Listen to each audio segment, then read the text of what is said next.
ప్రపంచం చాలా అభివృద్ధి చెందింది కదా, అలాగే మనుషులు కూడా చాలా చాలా అభివృద్ధి చెందారు. బాబాయ్, పిన్ని, మీకోసం ఇప్పటి వరకు అల్లారు ముద్దుగా పెంచుకున్నారు కదా, ఏది కావాలంటే అది కొనిపెట్టి, ఏం చదువుతాను లేకపోతే ఏం అవుతాను అంటే దానికోసం మీ రెక్కలు ముక్కలు చేసుకొని మీ వెన్నుపూస అరిగేలాగా కష్టపడి రూపాయి రూపాయి కూడబెట్టి వాళ్ళ చదువుల కోసం పెట్టారుగా, ఏది కావాలంటే అది కొనిపించారుగా. ఇప్పుడు నీ ఆస్తి కూడా వాళ్ళ పేరు మీద రాసేయడానికి సిద్ధపడిపోతున్నా. ఒక్కసారి ఆగు, రాయొద్దని నేను అనను, ఒక్క నిమిషం ఆలోచించు. ఏం చెప్తున్నానో ఒక్కసారి విను. నీకున్న ఈ చిన్న ఆస్తి కూడా వాళ్ళ పేరు మీద రాసేసి రేపు నువ్వు ఎక్కడ ఉండాలనుకుంటున్నావు, ఏం చేయాలనుకుంటున్నావు,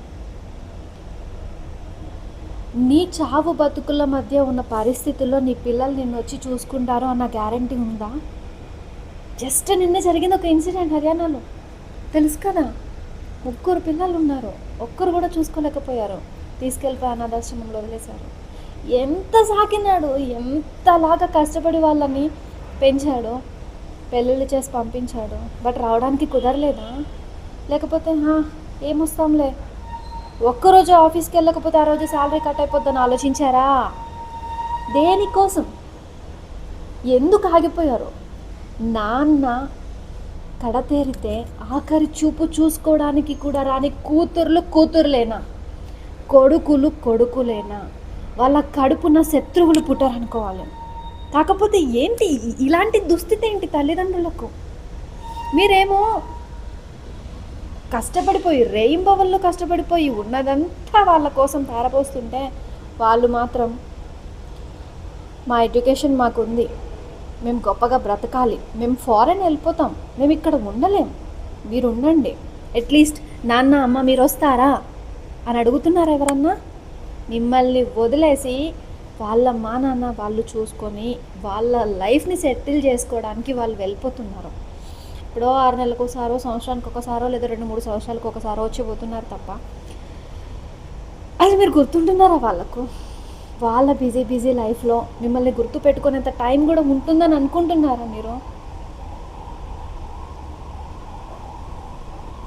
ప్లీజ్ దయచేసి చెప్తున్నా, మీ అమ్మ మీ నాన్న మిమ్మల్ని అంత కష్టపడి చదివించారు అంటే అట్లీస్ట్ వాళ్ళ కళ్ళ ముందు మీరు ఉండి కొంతకాలమైనా, లేదా ఆఖరి పరిస్థితుల్లో అయినా సరే, ఇక వాళ్ళు ఉండరు అనుకుంటున్న మూమెంట్లో అయినా సరే వాళ్ళతో టైం స్పెండ్ చేయడానికి ప్రయత్నం చేయొచ్చు కదా.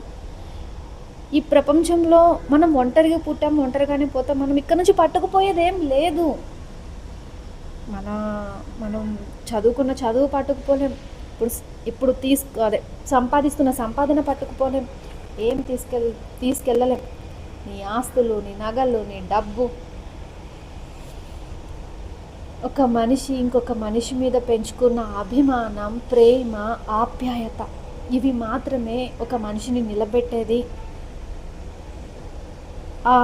ఎప్పుడైతే చనిపోతున్నారో అన్న మూమెంట్లో, మంచి లైఫ్ని లీడ్ చేశాను, నేను మంచి లైఫ్ని లీడ్ చేశాను, నా బిడ్డలు నన్ను మంచిగా సాకినారు, నా కష్టానికి తగిన ప్రతిఫలం దొరికింది, నా బిడ్డలు నన్ను బాగా చూసుకున్నారు, నా లాస్ట్ స్టేజ్లో అనుకొని తల్లిదండ్రి ప్రాణం వదిలేస్తే ఉంటుంది చూడు, అది నువ్వు వాళ్ళకి పుట్టినందుకు నువ్వు ఇచ్చేది. అది ఎంతమంది ఇవ్వగలుగుతున్నారు? ఇది ఒక్కసారి ఆలోచించండి, ఎంతమంది ఇవ్వగలుగుతున్నారు?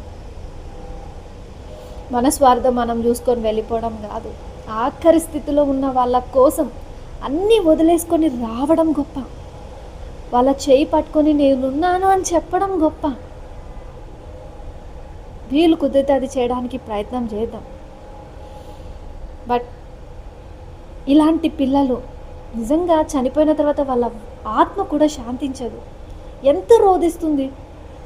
నా బిడ్డలు, నా కడుపున పుట్టిన బిడ్డలు నన్ను చూడడానికి కూడా రాలేదు అని చెప్పి ఆత్మ ఎంతలా రోధిస్తుంది.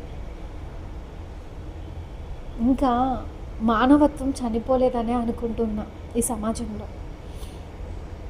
దయచేసి బంధాలకు విలువ ఇవ్వడం నేర్చుకోండి, బంధుత్వాలకు విలువ ఇవ్వడం నేర్చుకోండి. మనం పోయిన తర్వాత కేవలం 4 భుజాలు అంటే మనం ఉన్నప్పుడు ఎవరితో అయితే బంధుత్వాన్ని ఏర్పరచుకొని ప్రేమ ఆప్యాయతలు చూపిస్తూ అనురాగంతో కలిసి ఉంటామో ఆ నలుగురే ఆ నాలుగు భుజాలే రేపటి రోజున నిన్ను చితి వరకు తీసుకువెళ్ళేది, మోసుకు వెళ్ళేది. అది సంపాదించుకుందాం.